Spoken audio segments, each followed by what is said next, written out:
bonjour à tous. Aujourd'hui, nous allons parler des égrégores. Alors, qu'est-ce qu'un égrégore? Un égrégore, voyez-vous, c'est une énergie pensée. Une énergie pensée qui, généralement,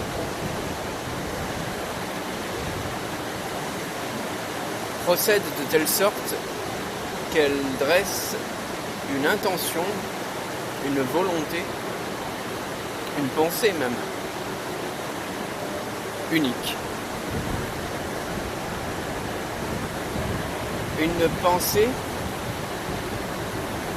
unique, mais plus encore. Car voyez-vous, un égrégore est généralement le fruit d'une pensée unique à laquelle adhère un groupe d'individus.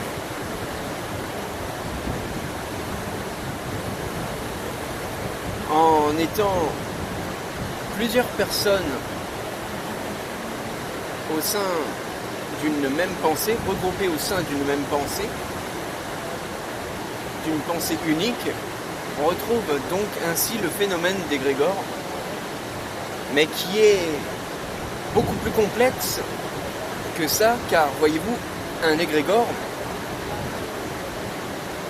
c'est avant tout une forme, malheureusement, de magie qui peut être blanche lorsque l'égrégore est positif, mais qui peut, et cela est très souvent le cas malheureusement, dans l'humanité et aussi longtemps que les hommes ne sont pas des Christ ascensionnés, des initiés solaires, des anges, les égrégores ainsi dans l'humanité actuelle souvent sont de la magie noire. C'est-à-dire que lorsqu'une énergie pensée unique regroupe la volonté, l'intention et la pensée de plusieurs individus au sein d'une même idée, il n'est pas rare dès lors que cette énergie pensée, dans les mondes invisibles, dans les mondes occultes, forme, et cela peut donc être très dangereux, forme une entité autonome. En effet, même si dans le monde physique visible et tangible, il n'est pas forcément aise de voir qu'un égrégore peut prendre une forme tangible, il est tout à fait avéré, si vous pouviez accéder aux dimensions invisibles dans lesquelles se trouve cet égrégore, découvrir qu'il y a réellement une entité consciente, autonome, cristallisée dans les mondes invisibles. Et dès lors, un égrégore possède de sa propre capacité autoconsciente. Malheureusement, les hommes souvent n'ont pas conscience de cet aspect magique, de cet aspect occulte de l'égrégore. Ils ne voient pas le danger que cela peut représenter. Mais, et cela notamment a été traité dans d'autres vidéos, si vous comprenez le phénomène des agrégats psychiques, des égos autonomes, de nos démons intérieurs, vous comprendrez qu'il y a un lien avec les égrégores. Car voyez-vous, quand un égrégore est négatif, quand il est dangereux, quand il correspond à de mauvaises intentions, et qui d'ailleurs même souvent peuvent prendre la forme en apparence seulement d'une bonne intention. Les gens croient faire le bien, croient se réunir autour d'une même idée pour valoriser un idéal qu'ils estiment bienfaiteur, pour se prémunir d'une pandémie qu'ils estiment malfaisante, mais tout ceci en non-connaissance de cause, c'est-à-dire sans connaître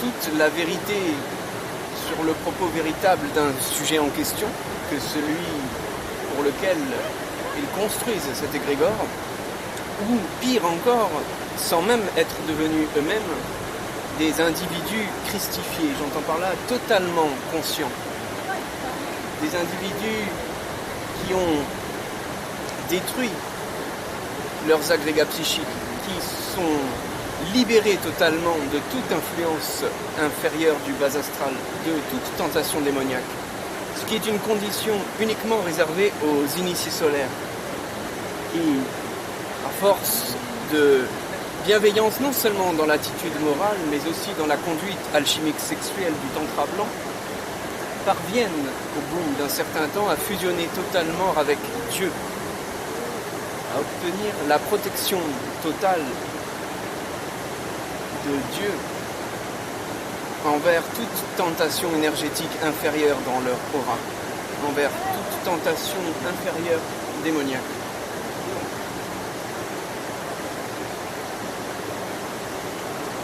Ainsi, souvent les égrégores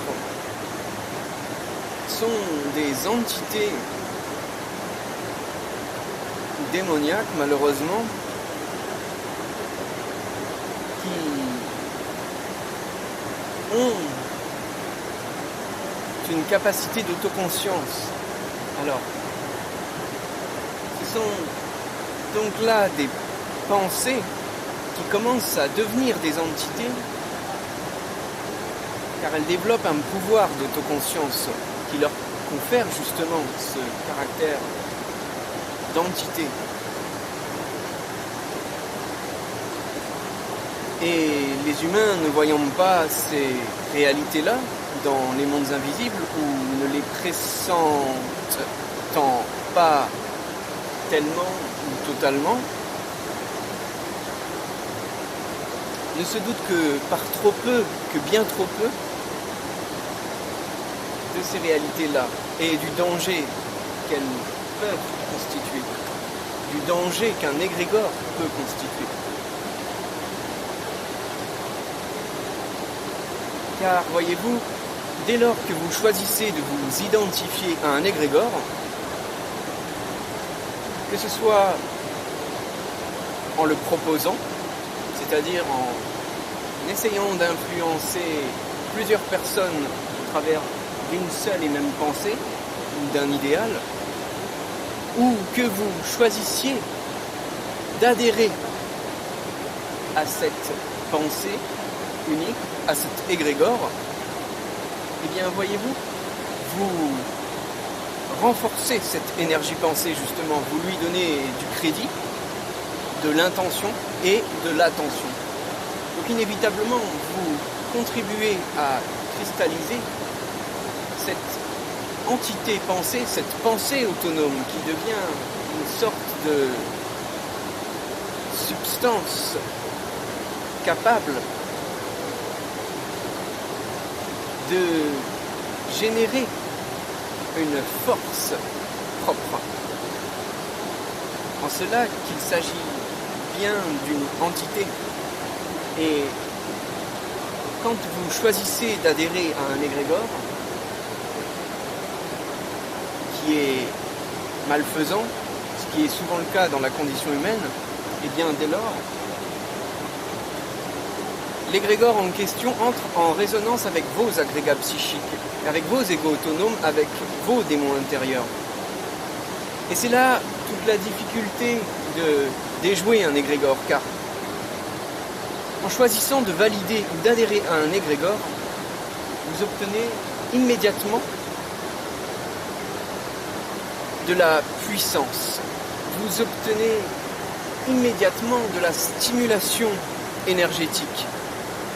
Donc, vous obtenez immédiatement une sensation de plaisir, une sensation de puissance, une sensation de pouvoir. Que ce soit au niveau énergétique, au niveau émotionnel, dans le cerveau émotionnel, c'est-à-dire dans le chakra cœur, plexus, ou que ce soit dans le cerveau intellectuel, dans vos pensées, vous recevez intellectuellement la sensation d'un certain pouvoir énergétique dans les pensées déviantes, dans la pensée déviante, qui peut donner naissance à d'autres pensées déviantes par lesquelles vous structurez la pensée déviante originelle qui est celle de l'égrégore. Et cela est un véritable danger. Voyez-vous, les forces du mal procèdent toujours de la même façon, c'est-à-dire elles vous donnent pouvoir, puissance et plaisir immédiatement. Elles fonctionnent toujours dans un rapport de puissance et de pouvoir immédiat au niveau énergétique. Tandis que très souvent, le bien fonctionne inversement, c'est-à-dire que dans le bien, vous jouissez du plaisir, du pouvoir et de la puissance dans une logique de long terme et non pas de court terme. Ce qui suppose, dans le court terme, de souvent faire preuve de retenue. Et voyez-vous, la retenue est ce qui vous permet justement dans l'instant présent, dans le court terme, de discerner les mauvaises énergies, les égrégores en leur dangerosité, toute forme de force astrale inférieure, toute forme d'intention malveillante ou d'énergie inadéquate et impertinente avec l'amour, avec la sagesse, avec la loi karmique de Dieu.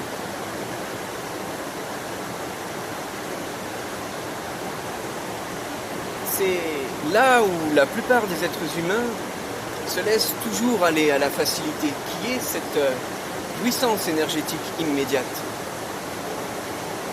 Ainsi, souvent, sans même s'en rendre compte, les humains acceptent, collaborent et coopèrent avec de dangereux égrégores. Ils les valident en tirant une puissance immédiate. Car,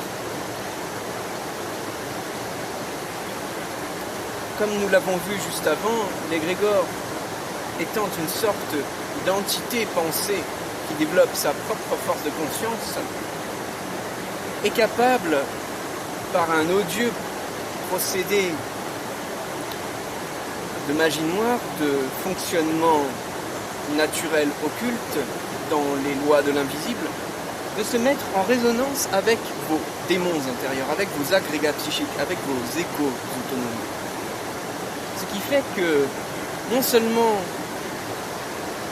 l'égrégore est puissant parce qu'il possède sa propre force de conscience, non seulement aussi parce qu'il est crédité par tout l'ensemble d'un groupe, ce qui ne fait que renforcer sa puissance, mais aussi parce qu'il est capable, troisièmement, de se mettre en résonance avec justement vos démons intérieurs, avec vos agrégats psychiques, autrement appelés égos autonomes. En cela qu'un égrégore a beaucoup de possibilités de vous corrompre, de se servir de vous afin que vous le serviez. Et inversement, si c'est vous qui choisissez de le servir, il vous récompense tout autant par cet effet de puissance qu'il peut vous donner, de par vos démons intérieurs, de par sa force propre, mais aussi de par l'énergie qu'il reçoit de tout un collectif, de tout un ensemble de personnes, de tout un groupe. Donc l'égrégore peut aussi bien vous influencer et vous nourrir qu'inversement être nourri par vous. Et de toute façon, quand un lien s'établit de l'un à l'autre, de lui vers vous ou de vous vers lui, il y a de toute façon un apport énergétique mutuel. Il vous donne de l'énergie, vous lui en donnez aussi. Donc, l'égrégore conditionne votre intellect et votre intuition via ces intrusions énergétiques dans le cerveau émotionnel, en chakra cœur et plexus notamment. Vous pouvez donc ainsi être amené à sentir dans votre aura, dans votre cerveau émotionnel, dans votre cœur ou dans vos pensées, des stimulations énergétiques qui, parce qu'elles ont le caractère de stimulation énergétique, vous font penser que ça peut être une énergie positive ou une énergie qui, de toute façon, même si elle n'est pas positive, vous donne de l'énergie. Et c'est là où l'homme, souvent, tout le temps, est systématiquement sujet à de terribles dangers, car il est sujet à la facilité. Il a du mal à faire preuve de retenue. Pourtant, quand vous savez faire preuve de retenue, pour éviter justement toute forme de pouvoir obtenu sur le court terme, toute forme de puissance obtenue immédiatement, cela vous donne la capacité d'avoir encore plus de pouvoir et de puissance et de jouissance, car voyez-vous, ainsi vous faites équipe avec les bonnes forces, les forces venant de Dieu, les forces vous invitant à plus de retenue, et de fait vous avez plus de jouissance. N'est-ce pas? C'est comme si que vous deviez vous occuper d'une famille, admettons d'une femme et de vos enfants, de votre femme et de vos enfants. Si vous le faites, si vous êtes capable de, dans un premier temps, être un peu en retenue de vos désirs propres et personnels pour les aider à se construire dans leurs désirs propres, dans leur bonheur propre, alors à long terme vous allez vous sentir plus épanoui, sentir que vous avez assumé votre responsabilité vis-à-vis de votre femme et de vos enfants, et donc vous vous sentirez mieux. Alors que si, malgré le fait que vous ayez à charge femme et enfants, vous faites passer uniquement vos désirs d'abord, certes, vous allez peut-être pouvoir jouir d'un certain bonheur immédiatement de par vos désirs propres. Mais à long terme, vous allez sentir quelque chose d'inaccompli dans votre âme et dans votre cœur. Vous allez peut-être avoir le malheur de découvrir que votre femme et vos enfants sont malheureux et ne sont pas soutenus dans leur développement intérieur, dans leurs désirs, dans leur bonheur propre. Ainsi donc, pour jouir correctement de la vie, des forces du bien, il faut toujours considérer que le bien procède d'une logique de long terme et jamais de court terme. Vous pouvez être sûr que dans au moins 80% des cas, lorsqu'il est question d'une sensation de plaisir de court terme, de boost énergétique de court terme, il y a très probablement un piège au niveau des forces occultes, au niveau des énergies de l'invisible, au niveau de ce qui, dans la conscience, est raisonnable et pertinent et bienfaiteur. Car voyez-vous, même si vous n'êtes pas dans la spiritualité, le bien est un langage universel, donc sans même parler de termes ésotériques, sans même parler de termes ésotériques ou de termes occultes, les énergies bienfaitrices de la vie procèdent de la manière suivante, c'est-à-dire qu'elles fonctionnent dans une logique de long terme et vous demandent de constamment faire preuve dans la vie quotidienne, dans vos relations avec les autres, de faire preuve de discernement pour devenir raisonnable et pour justement arriver à savoir exactement dans quelle mesure jouir de sa vie. Et vous verrez que si vous êtes capable de faire des efforts de retenue, vous attirerez très sûrement des forces supérieures, des forces supérieurement bienfaitrices dans votre vie, dans votre aura, dans votre énergie. Et de fait, vous en tirerez assurément de bien plus grand bonheur et une bien meilleure santé. Ne soyez donc pas lâches, ne soyez donc pas faibles, ne soyez donc pas fragiles. Ne soutenez pas à tout va des égrégores pour une cause, pour un idéal.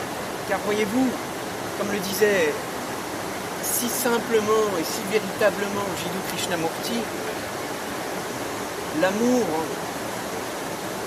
n'a pas de cause. Vous comprenez ? L'amour n'a pas de cause. Ça veut dire que l'amour est au-delà du bien, l'amour est au-delà du mal. Et je dis cela parce que souvent, dans les égrégores, il y a par exemple beaucoup d'égrégores dans la spiritualité, dans certaines communautés spirituelles ou autour d'un gourou ou d'un individu qui est une sorte de référent, de guide, une personnalité publique qui inspire les autres. Et souvent, il y a un égrégore quand il y a un enseignant spirituel important ou suffisamment reconnu par beaucoup de personnes. Et il n'est pas rare qu'il puisse y avoir des déviances, car dès lors que vous prêtez à une pensée unique,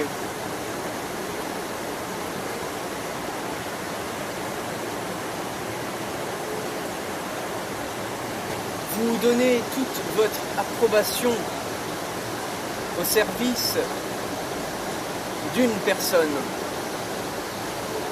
même si peut-être cette personne est bonne, car il y a beaucoup d'enseignants spirituels qui, même avec des maladresses, font le bien, évoluent vers le bien et tendent vers le bien.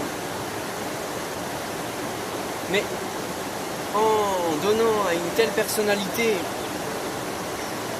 toute votre énergie via un égrégore, signifie souvent que vous vous déresponsabilisez de vous-même, de votre propre conscience. Et l'égrégore, dès lors, fonctionne comme une entité inhibitrice de vos propres démons intérieurs. Cela vous permet d'éviter de travailler sur vous-même, de prendre conscience de vos démons intérieurs, de vos défauts intérieurs. Cela vous fait entrer dans une logique de justicier sauveur du monde au service du bien. Et voyez-vous, toutes les religions, dans ce qu'elles ont de nauséabond et de dangereux, fonctionnent de la sorte. On s'identifie à un égrégore collectif sur une pensée donnée par rapport à Dieu, ce qu'il est censé représenter, et tout le bien que l'on lui prête. Et tous ceux qui ne concordent pas avec la pensée unique, nous le rejetons systématiquement. Alors que cette pensée unique, souvent, se constitue intellectuellement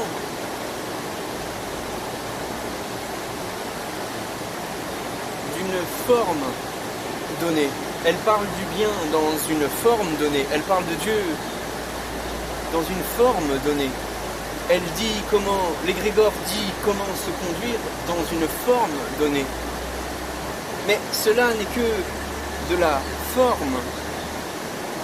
Et l'amour, la vérité, la sagesse, le bien ne se trouve jamais dans la forme. Il se trouve toujours dans le fond,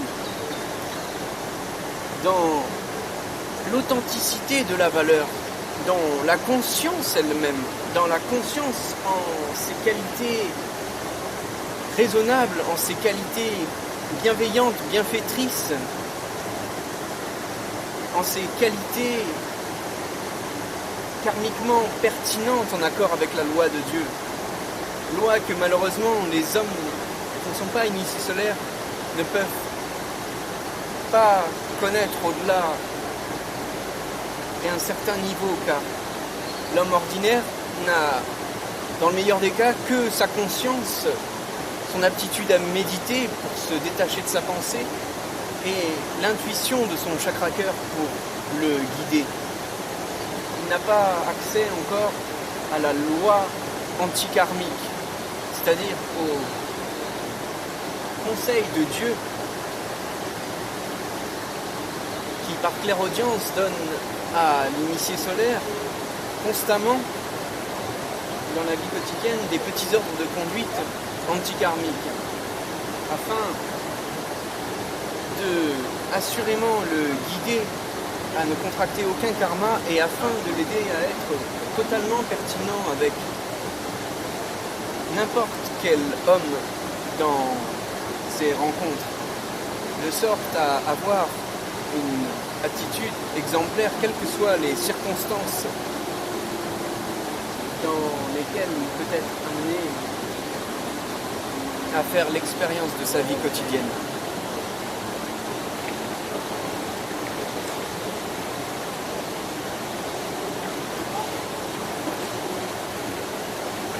Et si donc, souvent dans un égrégore prétextant le bien, vous faites ou participez au mal, car le bien comme l'amour, pour aller dans le sens de ce que disait Jiddu Krishnamurti, n'a pas de cause à défendre.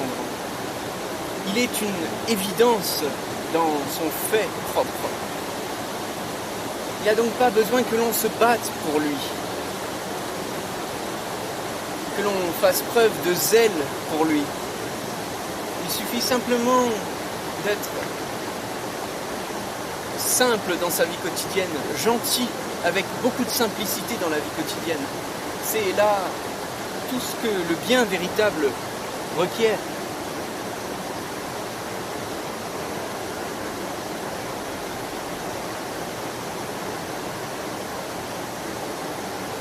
En général.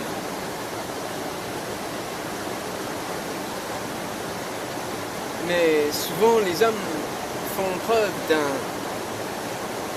zèle et d'un mauvais jugement des agencements énergétiques. Certes, même pour un initié solaire, il serait potentiellement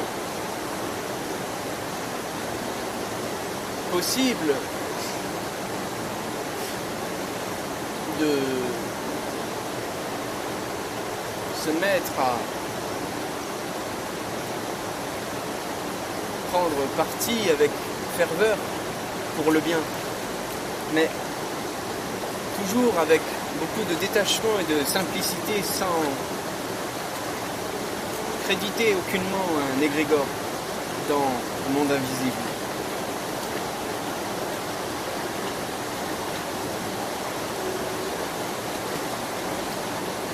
Et souvent les hommes donc n'aiment pas la simplicité, car la simplicité n'offre pas de puissance immédiate.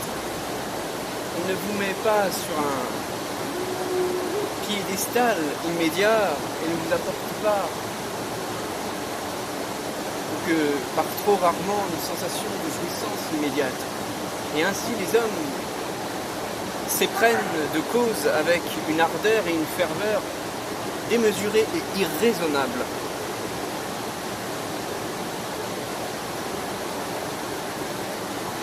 Dans la sagesse, on ne prend jamais réellement parti pour une cause.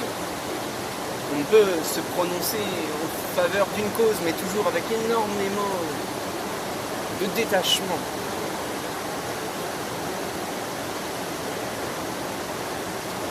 Avec énormément de recul et de discernement. donc on veille systématiquement à ne pas renforcer un égrégore.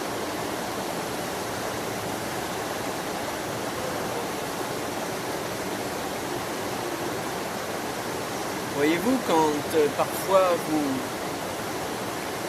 marchez dans la rue, pour vous donner un exemple de ce que peut être un égrégore dans la vie quotidienne, il peut arriver que vous rencontriez une personne handicapée ou une personne qui a une particularité physique qui est remarquable, qui semble remarquable, et donc il se peut qu'avec une telle personne, vous soyez soudainement enclin, propice, sujet à, soudainement, par une irrésistible envie, sujet à la regarder, à vouloir la comprendre, à vouloir vous projeter dans ce que peut être sa vie quotidienne. Et voyez-vous, souvent il n'est pas rare que lorsqu'il s'agisse d'une personne avec une particularité physique qui semble atypique par rapport aux stéréotypes de la culture dans laquelle nous vivons, dans laquelle on vit, ou alors une personne d'un certain handicap qui manifestement est visible, eh bien il se peut qu'en fait cette irrésistible envie de se mettre à vous projeter en elle, de vous mettre à la scruter, à la regarder, provient en fait d'un égrégore qui plane invisiblement dans les mondes invisibles de l'astral et de l'éther autour d'elle, autour de son aura. De telle sorte que, auparavant, avant vous, il y a déjà très probablement des centaines, voire des milliers de personnes qui, dans sa vie quotidienne à elle, la scrutent et se questionnent à son sujet, ou se font mentalement toutes sortes de réflexions à son sujet, se permettant donc, dans ce cas-là, de faire des interprétations sur ce qu'est cette personne ou sur ce que peut être sa vie. Interprétations qui peuvent être bien loin de la réalité donc. Ainsi, souvent donc, sur une telle personne, il se peut qu'il y ait un égrégore, une énergie pensée unique qui, à force d'avoir été soutenue par le regard de nombreuses personnes, peut prêter à penser, peut prêter à conditionner, à se conditionner derrière une pensée particulière à son sujet. Par exemple, un cas classique pour un handicapé, ce sera de se dire « Oh mon Dieu, elle est tellement défigurée, elle ne peut même pas faire usage de ses jambes, visiblement elle a un problème aux jambes, car elle est en fauteuil roulant. Oh mon Dieu, que sa vie doit être un grand malheur. » Et même si à la base vous ne vouliez pas forcément penser en termes de pitié sur le propos de cette personne, vous sentez que vous êtes irrésistiblement tenté de vous prêter à penser « Oh mon Dieu, que la vie de cette personne doit être dure, que je n'aimerais pas être à sa place », vous vous sentez enclin à vous identifier en fait à l'égrégore qui essaye de vous tenter. Et si vous ne faites pas attention, si vous manquez de discernement et de retenue, l'égrégore va faire équipe avec vos agrégats psychiques, avec vos égos autonomes et va réussir non seulement à glisser en vous, dans votre aura, dans votre système énergétique, son intuition, pas le mot intuition car il n'est pas pertinent, on va réussir à glisser sa suggestion. Et par ailleurs, il va réussir, si vous n'arrivez pas, dès lors que la suggestion est là, à la réfuter, à ne pas l'accréditer, à lui donner du crédit, il va réussir à obtenir votre crédit propre, votre intention propre, votre attention propre. Il va réussir à puiser dans votre volonté, dans votre énergie propre, le matériel nécessaire pour lui permettre de se renforcer. Et donc vous devez être attention à cela. Vous devez être capable de faire preuve de discernement. Sinon, l'égrégore aura très vite raison de vous. Et en spiritualité, les forces du mal fonctionnent toujours de cette façon-là. Elles cherchent toujours à vous accaparer immédiatement. Et donc il est facile de comprendre que dès lors, le bien, souvent, c'est d'être capable de discerner certaines suggestions, certaines tentations qui sont immédiates et qui vous font ressentir un espèce de sentiment pseudo-confortable qui, certes, sur le court terme, vous fait sentir qu'il y a une certaine aisance à valider cette pensée unique qui vous est proposée, cette énergie unique qui vous est proposée. Mais si vous la validez, malheureusement, vous allez renforcer cet égrégore. Donc vous allez contribuer à un acte de magie noire, ce qui est très dangereux, ce qui peut être très dangereux. Car non seulement vous plombez davantage le quotidien de cette personne en l'accablant de surcroît par l'égrégore qui plane sur elle, mais admettons que cet égrégore soit par exemple, soi-disant au service de Dieu, au service d'une cause pour le bien.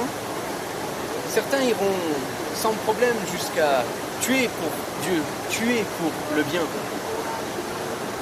Ce qui est complètement contraire à la loi karmique de Dieu et qui vous fait contracter de terribles dettes karmiques.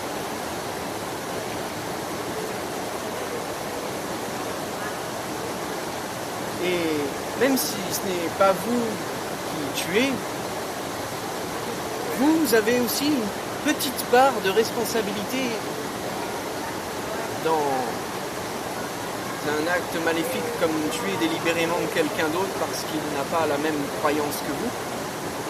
Vous contractez aussi un petit peu de karma mauvais si en amont vous avez soutenu ou contribué à l'égrégore de la pensée unique qui peut-être ne vous a pas fait vous conduire de sorte à tuer quelqu'un, mais à faciliter énergétiquement l'acte meurtrier de quelqu'un d'autre qui a commis ce meurtre.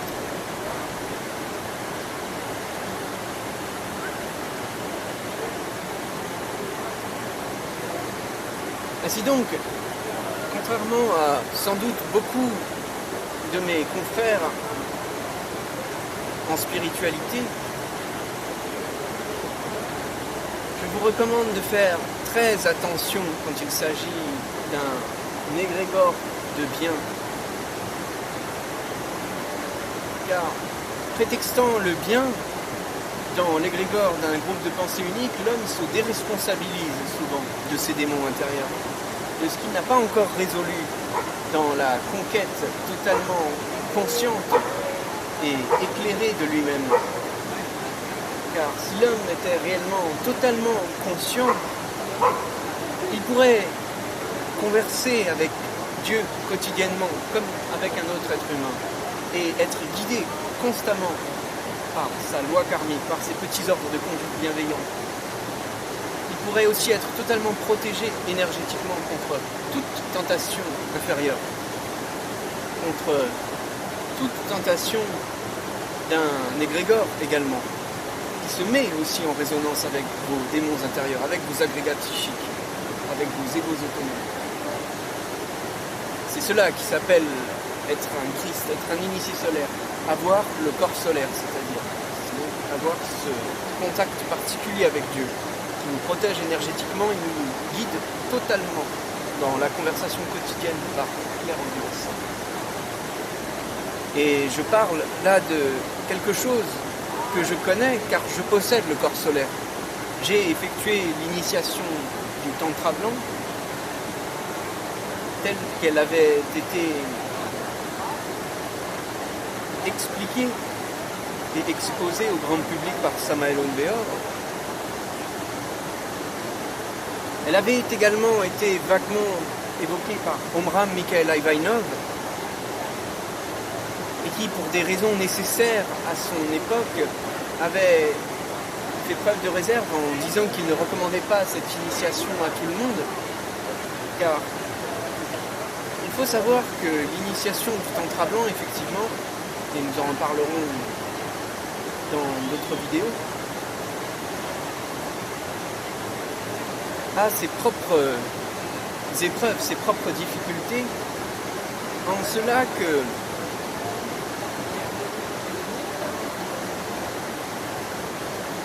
lorsque l'homme en arrive sensiblement à persévérer sur le chemin du tantra blanc afin de devenir un Christ, c'est généralement parce qu'il y est inspiré par Dieu en personne.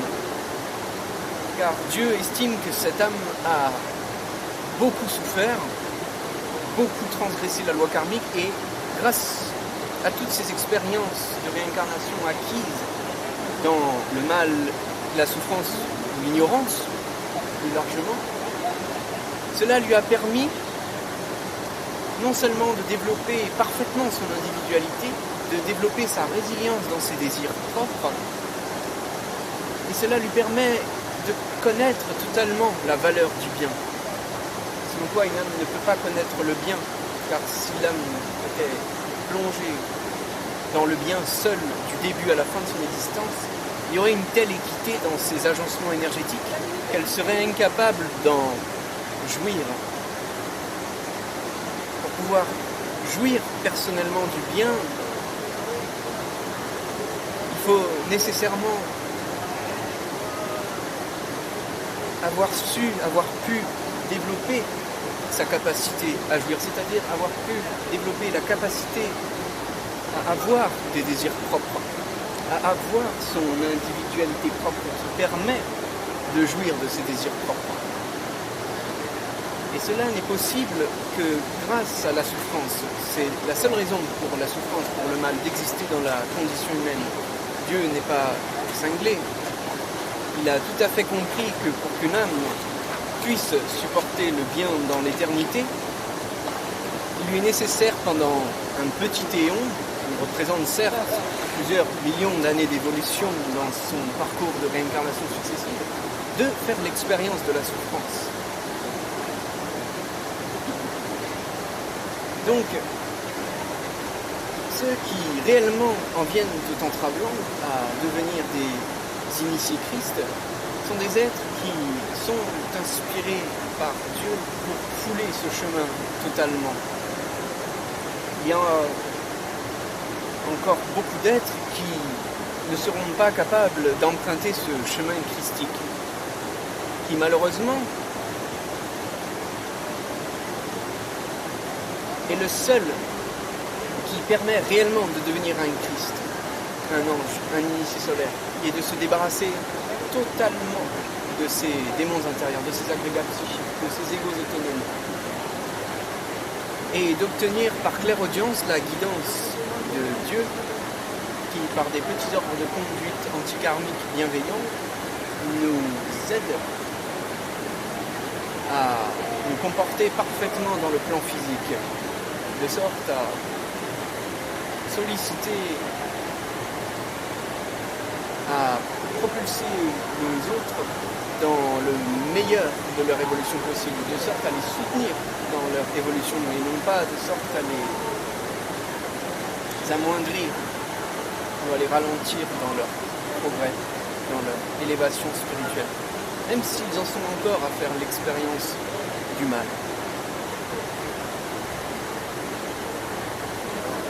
Et si Omram Mikhaël Aïvaïnov ne recommandait pas ce chemin-là, c'est parce qu'il savait pertinemment, au moment où il venait enseigner, que beaucoup de monde parmi ceux qui l'écouteraient, parmi ses disciples, ne seraient pas encore prêts à emprunter le chemin du Christ, le chemin du Tantra blanc, qui est une initiation extraordinairement puissante. Omram Mikhail Aïvaïnov savait donc que si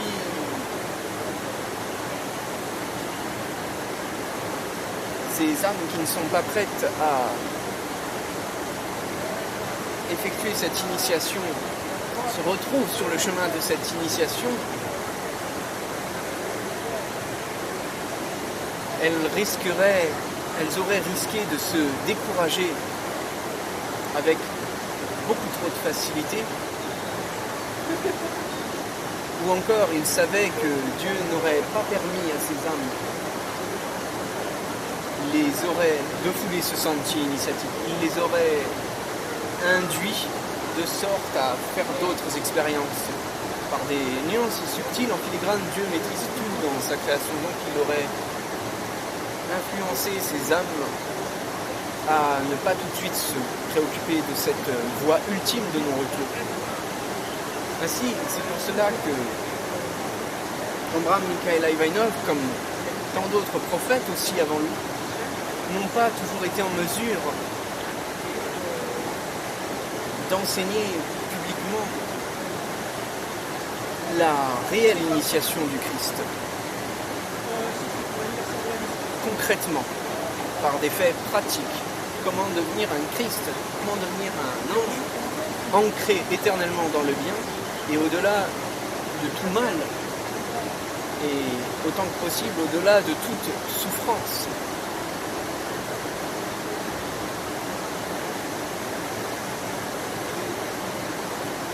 Et beaucoup d'initiés solaires, dont Omram Mikhail Aïvaïnov, savaient donc que pour mieux préparer certaines âmes dans des vies ultérieures, dans des réincarnations ultérieures, à fouler le sentier initiatique du Christ, il est nécessaire d'abord qu'elles approfondissent d'autres expériences dans leurs conditions humaines qui malheureusement les poussent encore à contracter plus ou moins de mauvais karma, mais toujours à contracter néanmoins du karma d'une vie à l'autre. C'était donc pas là de sa part une attitude maladroite, mais tout à fait consciente et éclairée. Il savait que le moment n'était pas venu. C'est notamment Samael Ondeor qui a eu d'autant plus le champ libre pour parler de cette initiation concrètement, pour la rendre accessible au grand public. Et moi, maître Aziel, il m'a été demandé de faire de même. Et assurément, dans un peu plus de 2000 ans, nous commencerons à voir les premières émergences de la 6e race racine, de ce fameux âge d'or dont tout le monde parle, et que personne ne voit encore pour l'instant, car le moment concret n'est pas encore arrivé. Mais assurément, cette initiation qui vous est tendue aujourd'hui contribue, et je l'espère de tout cœur, à préparer cet événement qui arrive. Car par la maîtrise de la force sexuelle, qui est la force de vie la plus primordiale, la force de l'alpha et de l'oméga, par la maîtrise de cette force, en étant capable de l'alchimiser, vous êtes capable de développer toutes les vertus possibles, de mettre en lumière chaque partie inconsciente de votre être, de votre âme, dans son processus d'incarnation.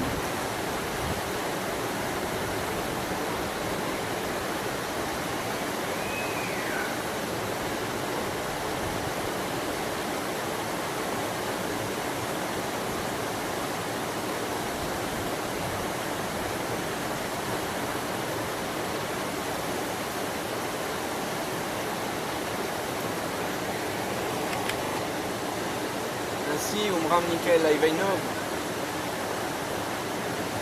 a préparé en filigrane l'humanité. De même, Peter de Noble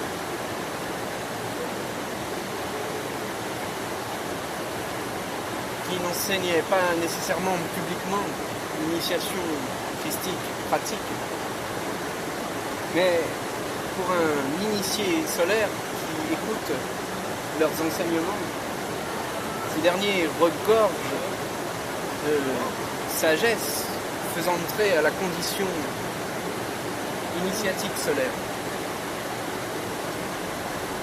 qui est la totale condition de sagesse et de conscience totale en accord avec Dieu et sa loi karmique, qui est la conscience la plus aboutie possible pour un être humain, laquelle permet justement de procéder concrètement à effectuer des égrégores de magie blanche, c'est-à-dire des égrégores de pensée unique, mais totalement au service du bien, des entités autoconscientes au service du bien. Et c'est là un niveau de magie blanche, alchimique, de magie occulte, très avancé. Il faut être vraisemblablement et véritablement un Christ, un initié solaire, un ange, pour parvenir à maîtriser un tel égrégore. Car un tel égrégore, même avec une pensée unique, en réalité sera toujours capable d'intégrer d'autres pensées uniques, pourvu que ces autres soient bienfaitrices et en accord avec la loi karmique de Dieu. Donc le bienfait peut se multiplier avec le bienfait, alors que souvent le mal, s'il fait des alliances, c'est avec d'autres formes d'énergie malfaitrice. Ainsi, par exemple, dans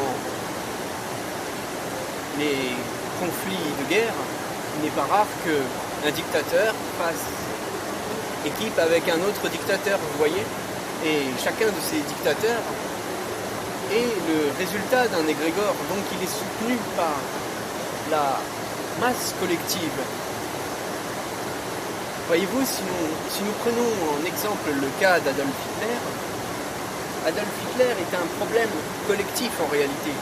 Ce n'est pas Adolf Hitler qui, à lui seul, magie, est parvenu à tuer 50 millions de personnes. C'est l'humanité tout entière qui a coopéré de sorte à ce que la Seconde Guerre mondiale puisse avoir lieu. Il y a ceux qui ont coopéré le plus directement en validant cet égrégore du nazisme, en tirant des profits énergétiques dans la dynamique de leur aura, dans la dynamique de leur chakra. Et comme un égrégore est validé par un groupe, un ensemble collectif de personnes, cela a permis ceux qui choisissaient d'y adhérer d'obtenir des privilèges en société, obtenir des statuts plus importants, des liens, des meilleures conditions matérielles, des meilleures conditions professionnelles, des meilleures conditions pour se nourrir. Ainsi donc, cela offrait du pouvoir immédiatement. Et non seulement un tel égrégore que celui du nazisme a donc été soutenu par coopération, par collaboration par de nombreux individus, mais cela va plus loin car à chaque fois que nous avons des défauts, par exemple la colère, en France, même si nous avons fini par, pas tous bien entendu, mais une partie importante quand même de la population française s'est satisfait de cette idée de la collaboration. Lorsque le maréchal Pétain a dit que la cause était perdue, que les Allemands avaient réussi une percée, même s'il est vrai que les Allemands avaient réussi dans une certaine mesure une percée, la situation était loin d'être désespérée, n'est-ce pas? Ce n'est pas parce que l'on perd une bataille que l'on perd une guerre.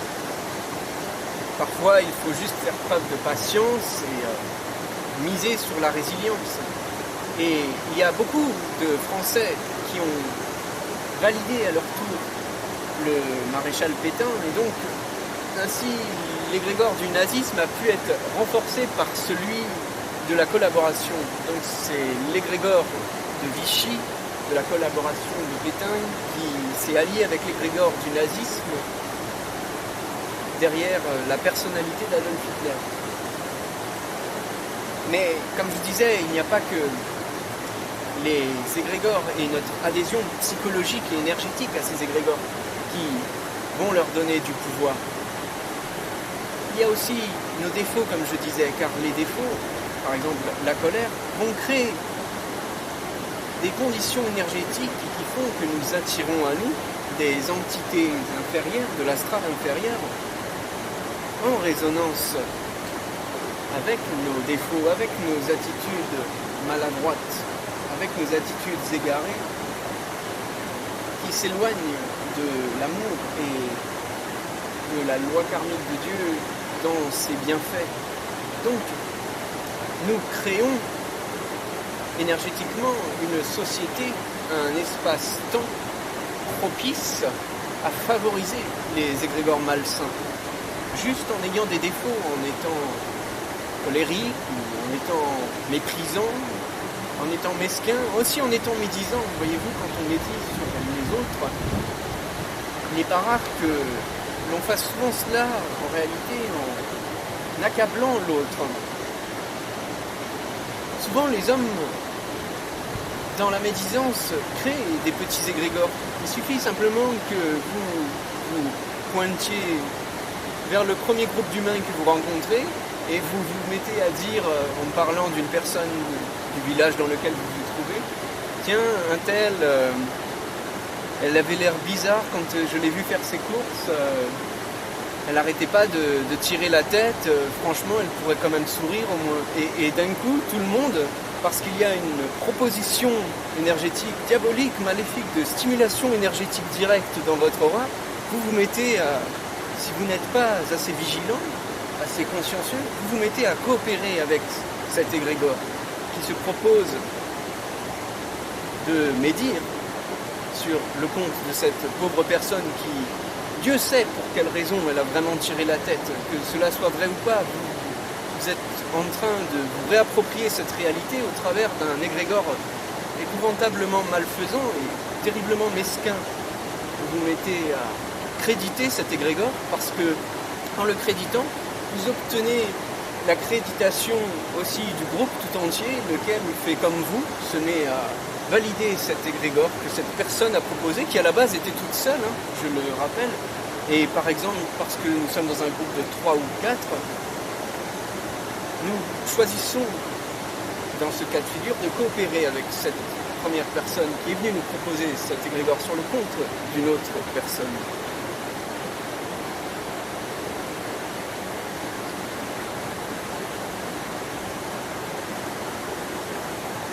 Et voilà que nous avons donc choisi la facilité.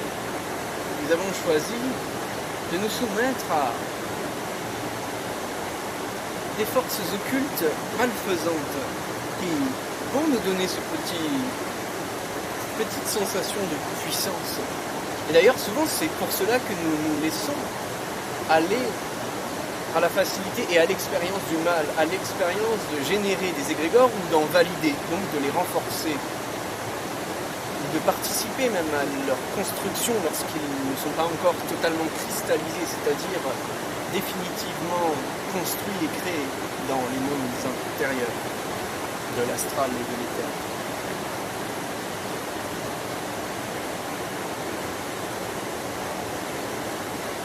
Ce serait donc une toute autre démarche si la personne qui a vu cette autre personne tirer la tête, lorsqu'elle faisait par exemple ses courses à l'épicerie du village, arrivait dans le groupe et disait telle personne m'avait l'air préoccupée, je n'ai pas compris pourquoi elle faisait la tête. Bon, déjà là, ce n'est pas médisant, mais ça peut être maladroit si, en ayant conscience des bassesses des autres avec qui vous êtes, vous pouvez leur tendre une perche qui risque de les faire réagir de telle sorte à ce que vous savez que certains ont la gâchette facile et vont se mettre à dire « Ah, telle personne, ah oui, mais elle est détestable, elle fait toujours la tête de toute façon. » Bon, évidemment, si ce n'est pas vous qui avez formulé ça, vous n'avez juste fait que mentionner objectivement qu'elle faisait la tête pendant qu'elle faisait ses courses. En soi, il n'y a pas de mal. Vous n'allez pas contracter de karma pour cela. Si ce n'était juste pas la meilleure chose à dire dans la discussion, pour tirer tout le monde vers le haut, ce sera tout au plus une maladresse.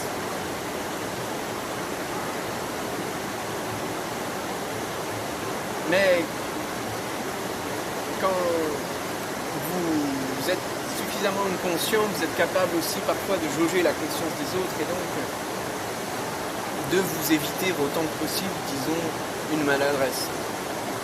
Mais auquel cas, si jamais vous interrogez ce groupe de manière objective sur la nature de l'attitude de cette personne qui faisait ses courses et qui faisait la tête, en soi, vous êtes dans potentiellement une démarche de recherche et de compréhension réelle, si vous êtes sincère bien sûr, et si vous êtes intègre, de ce que faisait cette personne, de pourquoi elle faisait la tête.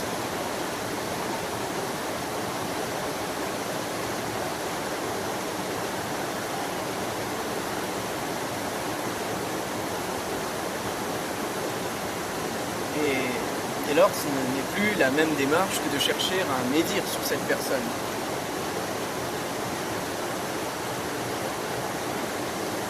Mais si je vous laisse entendre que même en disant ça, il peut y avoir des maladresses, c'est que, au-delà même du défaut de la médisance, existent d'autres défauts. Par exemple, le bavard. Il peut exister chez beaucoup d'êtres humains réellement un agrégat psychologique du bavard, un ego autonome, un démon intérieur du bavard, qui systématiquement a besoin de meubler, a besoin de parler pour se sentir exister. Donc de créer une dynamique, de produire un désir immédiat en vous, une sensation très forte d'un besoin de parler qui est irrationnel et déraisonnable souvent. Et donc peut vous prêter à dire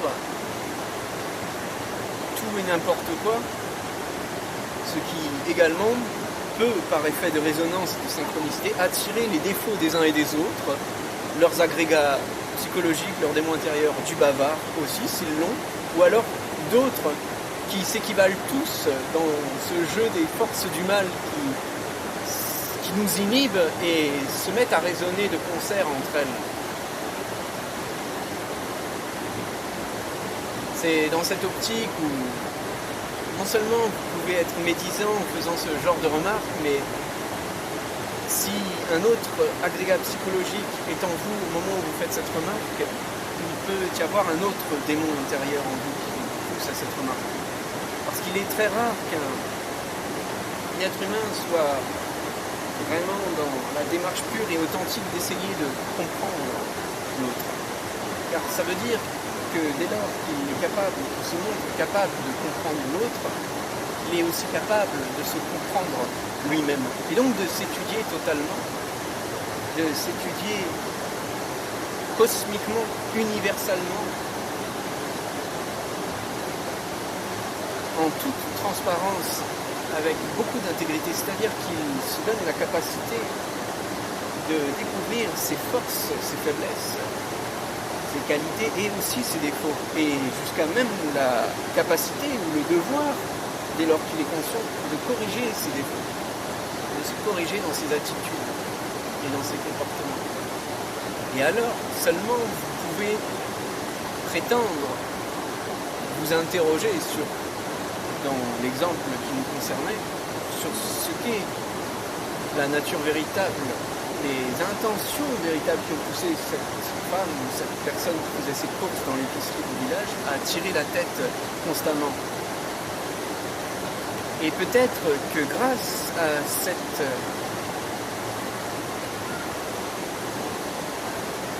capacité consciencieuse d'observation, il demande donc de la retenue contre toute suggestion inférieure en vous, toute suggestion démoniaque de vos agrégats psychiques. Peut-être qu'alors vous découvrirez la nature véritable du pourquoi cette femme s'est comportée ainsi. Et vous découvrirez peut-être qu'elle a perdu un conjoint,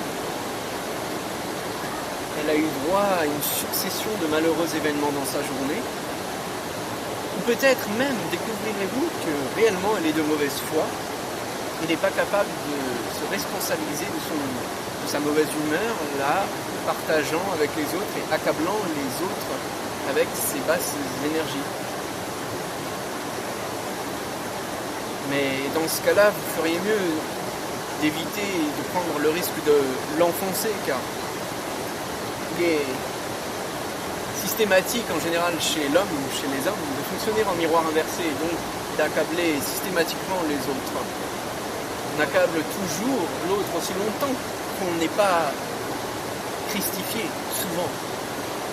Aussi longtemps qu'on n'est pas christifié, on arrive toujours en général en tant qu'homme à des degrés, évidemment, pour ceux qui sont très avancés dans la sagesse et dans le bien, on arrive souvent à des degrés subtils à projeter en miroir inversé sur l'autre ce qui ne va pas en nous-mêmes, faute de l'avoir résolu en nous-mêmes, ou d'en être conscient qu'il y a un petit quelque chose encore qui en nous peut être amélioré, peut être rectifié. Donc il faut être très attention si jamais vous avez pu découvrir que cette femme est réellement de mauvaise foi en faisant la tête. Et c'est là où il faut en général, en spiritualité, ne jamais médire. Car non seulement vous prenez le risque de cristalliser le démon du médisant, de renforcer cet agrégat psychologique de la médisance en tant qu'ego autonome. Non seulement vous pouvez le renforcer, mais aussi vous pouvez malencontreusement renforcer les agrégats psychologiques démoniaques des autres personnes en les invitant à s'épancher, à se laisser aller sur le propos de cette femme qui tirait la tête dans toutes sortes de rabais possibles. Certains peuvent donc réagir avec mépris, d'autres avec colère, d'autres avec médisance, d'autres avec mesquinerie, d'autres en étant bavards de manière déraisonnable. Cela peut devenir un véritable festin des forces du mal. Et dès lors, il est même possible donc que vous êtes en train de... Bon, si toutes ces forces ne sont pas assez... Si toutes ces forces diaboliques ne sont pas assez harmonisées entre elles, effectivement, vous n'allez peut-être pas réussir à créer un égrégore très tenace, très structuré, mais peut-être il y aura quand même un égrégore roulant qui est un peu en dilettante, que vous aurez créé, que vous serez proposé de créer. Donc il faut faire attention à la nature de nos intentions.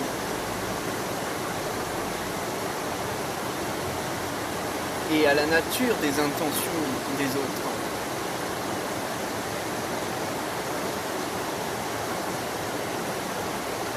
La parole en soi n'étant pas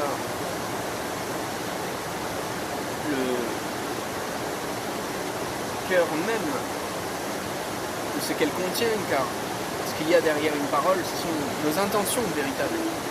Mais comme la parole procède généralement d'un usage coutumier, on y confère un certain degré de compréhension pour se comprendre entre nous sur le propos de quelque chose, sur les propos de vie quotidienne.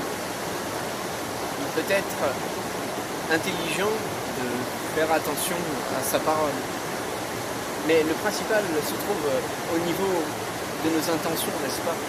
La parole n'est qu'un subsidiaire à nos intentions. Nos intentions sont bonnes, la parole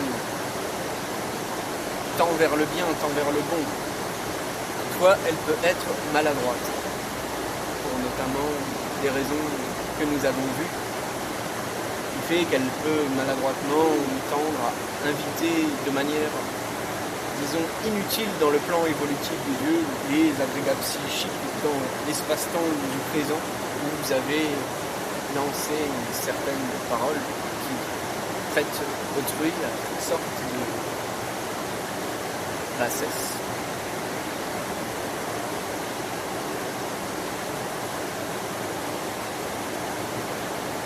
Sachez donc, s'il vous plaît, vous retenir de tous ces dangers dans la vie humaine quotidienne, dans la vie spirituelle, dans la vie ésotérique, dans la vie réelle, toute simple, même sans parler d'ésotérisme, où à chaque fois que vous sentirez de la facilité immédiate, de la jouissance immédiate, du pouvoir, de la puissance du plaisir immédiat, souvent il y a un piège, et il n'est pas rare qu'il y ait une affiliation avec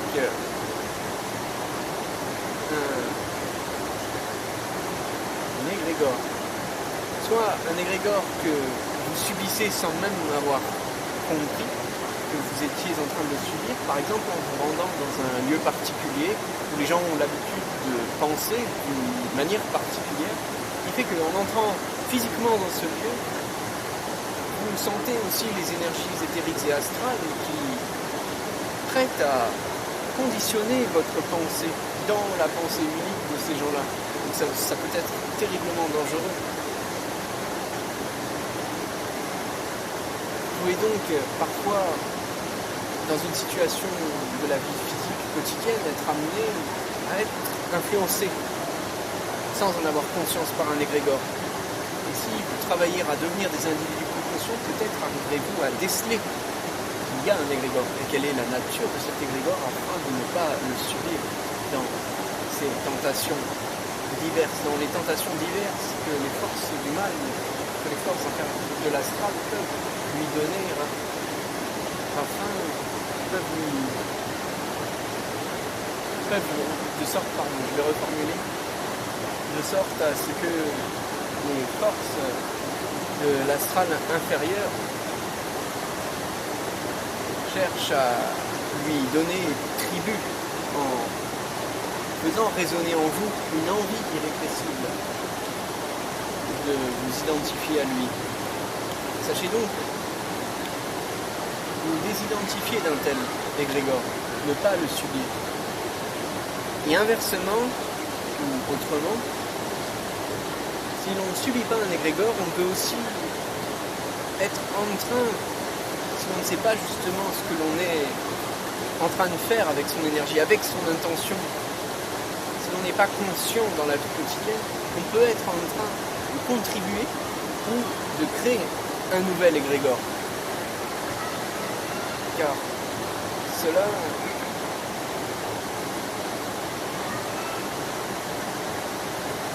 est facile de créer un égrégore.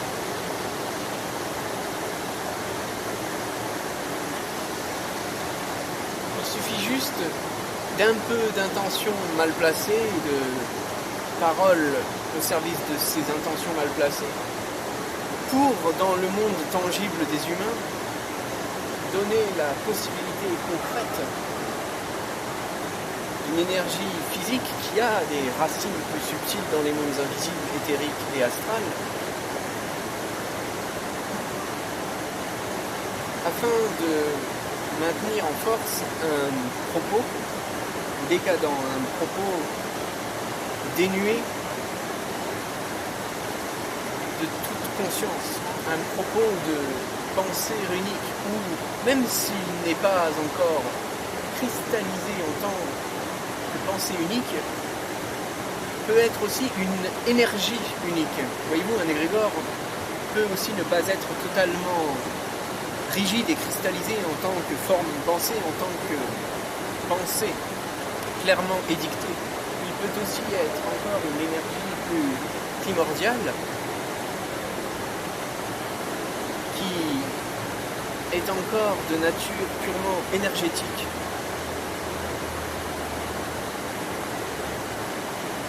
Ainsi, n'étant pas encore intellectualisé par le mental, par la pensée, un égrégore peut aussi être édifié